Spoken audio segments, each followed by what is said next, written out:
Nono, continuando a nossa aula sobre a República Nova, nós vimos na aula passada o governo provisório. Então vocês se lembram que após a Revolução de 30, a chamada Revolução de 30, Getúlio Vargas, que era o líder civil do movimento, assume o poder provisoriamente, prometendo abrir eleições e a partir das eleições o novo presidente então assumiria numa nova organização política no Brasil. No entanto, passados 2 anos já desse governo provisório, o Vargas não dava sinal de saída do governo, não parecia querer sair do cargo de presidente da República, e esse governo provisório estava se estendendo para um governo permanente. É claro que ele terá oposição, principalmente em São Paulo. E em São Paulo nós teremos um movimento armado contra o Getúlio Vargas, que vai ficar conhecido como a Revolução de 1932, ou a Revolução Constitucionalista de 1932. Então vamos lá conhecer um pouco mais sobre esse movimento. Antes mesmo de falar sobre como ocorreu esse movimento, aqui nós temos de novo a palavra revolução aparecendo. E aí é muito interessante a gente pensar como essas palavras surgem no decorrer da história. Bem, vocês vão perceber que essa revolução ela não trouxe mudanças profundas na sociedade brasileira. Ela não trouxe mudanças profundas, embora fosse promovida por agentes fora do Estado, que é aquilo que eu disse para vocês anteriormente. Uma revolução ela não precisa ser necessariamente positiva, mas ela é revolução quando tem participação de agentes que estão fora do poder vigente. Acontece que é importante também pensar que uma revolução precisa trazer mudanças profundas na sociedade. Não é necessariamente o caso da Revolução Constitucionalista de 32, mas utilizamos esse termo porque basicamente uma boa parte dos historiadores que se dedicaram a estudar são historiadores de São Paulo, do estado de São Paulo, e que têm uma visão um pouco diferente desse movimento. Mas vamos conhecer ele primeiro, para depois nós tirarmos outras conclusões. Bem, nós vimos por questões óbvias que São Paulo vai ser o principal foco de oposição getulista, uma vez que era lá em São Paulo que estava a elite rural, cafeeira, que até pouco tempo comandava a política nacional e que perdeu o poder político por conta das ações do Getúlio Vargas. Então, o Vargas vai nomear um interventor militar pernambucano para São Paulo. Lembre-se que para agradar os militares, os tenentes que participaram da Revolução de 30, ele então dava cargos políticos para esses militares. Para governar um estado, então ele nomeou um pernambucano para governar São Paulo. Claro que isso não vai agradar, né, os paulistanos, e aí o Partido Democrático, o Partido Republicano Paulista e o Partido Democrático vai exigir um interventor civil, então ele não quer um militar governando São Paulo e também quer um interventor paulista e não de outros estados. E também reivindicava uma nova Constituição, e é por isso que tem aí o termo constitucionalista, porque uma das reivindicações que São Paulo fazia era que se fizesse uma nova Constituição. Porque a Constituição vigente era de 1891, que foi suspensa a partir de 1930. Então, para tentar acalmar os ânimos, o Vargas vai nomear um paulista chamado Pedro Toledo como interventor para evitar maiores confrontos com a política paulista. E aí as manifestações continuaram, elas não pararam, a insatisfação com Vargas era muito grande. E em 9 de julho de 32 teremos então o início de uma luta armada contra o governo de Vargas. Então nós teremos uma força pública e militar de São Paulo contra o Getúlio Vargas. Então é importante saber que todos os estados que fossem aliados ao Vargas seriam então tidos como inimigos, tá certo? E aí é um caso interessante que Minas Gerais fica do lado de Getúlio Vargas. Lembrando que naquela época a capital é Rio de Janeiro.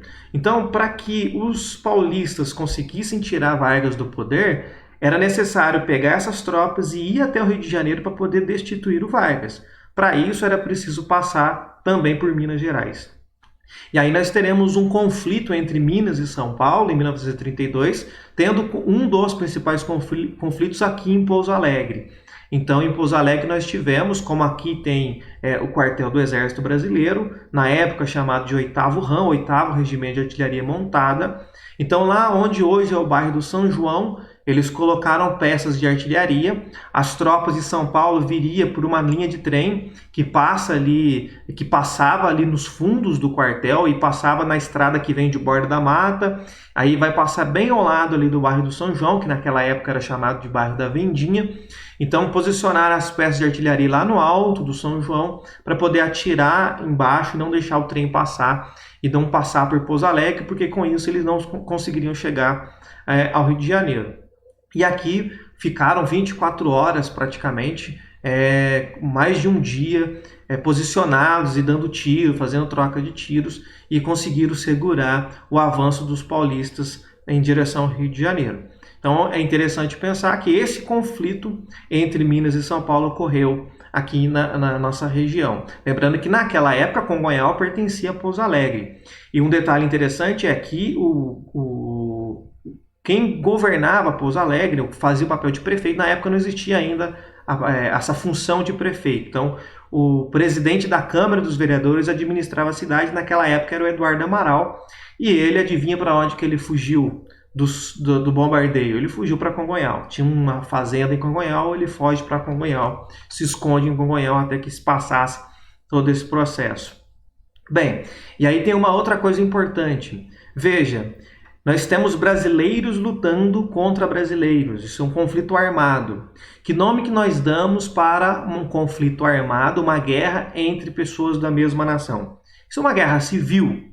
Mas veja, nos livros didáticos nós não encontramos a palavra guerra civil. Então é uma tentativa de amenizar um pouco a gravidade desses problemas. Nós mudamos o nome porque o nome sim tem poder, essas palavras têm um poder sobre ela tem um símbolo sobre ela.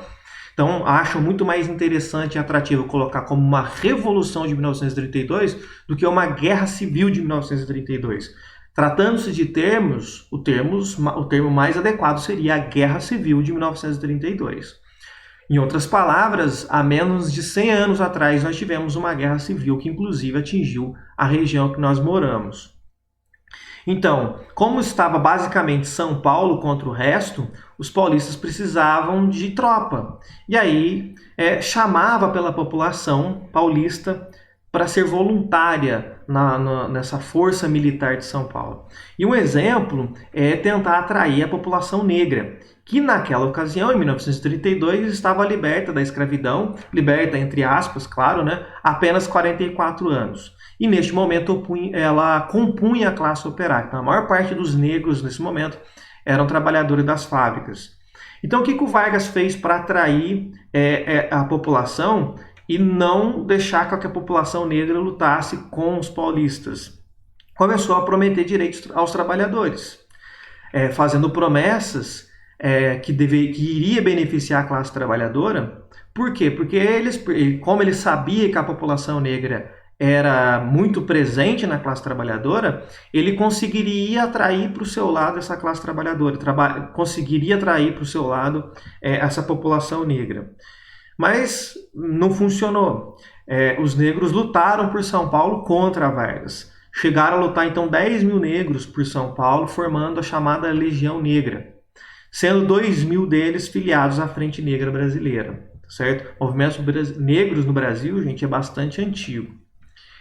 Então essa revolução constitucionalista vai, claro, fazer o governo de Vargas reagir. Então vai apressar uma elaboração de um código eleitoral em 32, que vai estabelecer o seguinte, que era reivindicações que tinha pelos paulistas. Então veja, ele não vai necessariamente fazer uma nova constituição de cara, mas ele vai atender algumas reivindicações dos paulistas para poder abrandar um pouco o conflito. Um deles, o voto livre, o voto secreto e um dos mais importantes aqui, o voto feminino. E aí nós temos um trecho na apostila, na página 20, que vai abordar um pouco mais sobre o voto feminino, que diz assim: uma das maiores inovações do Código Eleitoral de 1932 foi a participação das mulheres na vida política por meio do direito ao voto. No Rio Grande do Norte, porém, as mulheres obtiveram esse direito antes, em 1927. Apesar das dificuldades impostas pela sociedade, algumas mulheres assumiram cargos políticos. Podemos citar a Alzira Soriano, eleita prefeita de Lages, no Rio Grande do Norte, em 1928. Ela foi a primeira mulher a assumir tal cargo na América Latina. Carlota Pereira de Queiroz foi a primeira mulher eleita deputada no país, participando dos trabalhos da Assembleia Constituinte em 1934. Ainda nesse ano, a professora Antonieta de Barros foi eleita a primeira deputada negra do Brasil em Santa Catarina. Ainda que as mulheres tenham obtido o direito ao voto, é preciso lembrar que este era vetado aos analfabetos. E na década de 1930, o número de mulheres alfabetizadas ou que tinham acesso à escolarização era muito baixo. A participação feminina nas urnas ganhou maior expressividade a partir da década de 1970. Então, assim, a participação feminina a partir de 32 é extremamente importante, mas ainda era bastante limitada, porque como nós vimos, apesar de ter liberado o voto para as mulheres, porque até então elas não podiam nem votar, tampouco participar de cargos públicos, era vetado aos analfabetos. Então uma grande parcela da população brasileira era analfabeta, sobretudo no universo feminino. Lembre-se que a mentalidade da época era o seguinte: as mulheres tinham um papel estabelecido na sociedade, que era cuidar da casa, cuidar dos trabalhos domésticos. E para isso eles acreditavam que não era necessária uma educação formal. Então muitas eram analfabetas. Então, se a maior parte do universo feminino é analfabeto, significa que a maior parte ainda continuou restrita nas questões políticas. E isso vai começar a melhorar a partir da década de 70, quando aumenta o número de mulheres na política. Mas se nós trouxermos para os dias de hoje, nós temos um número importante de mulheres participando da política, mas se comparada com homens, é um número ainda bastante pequeno.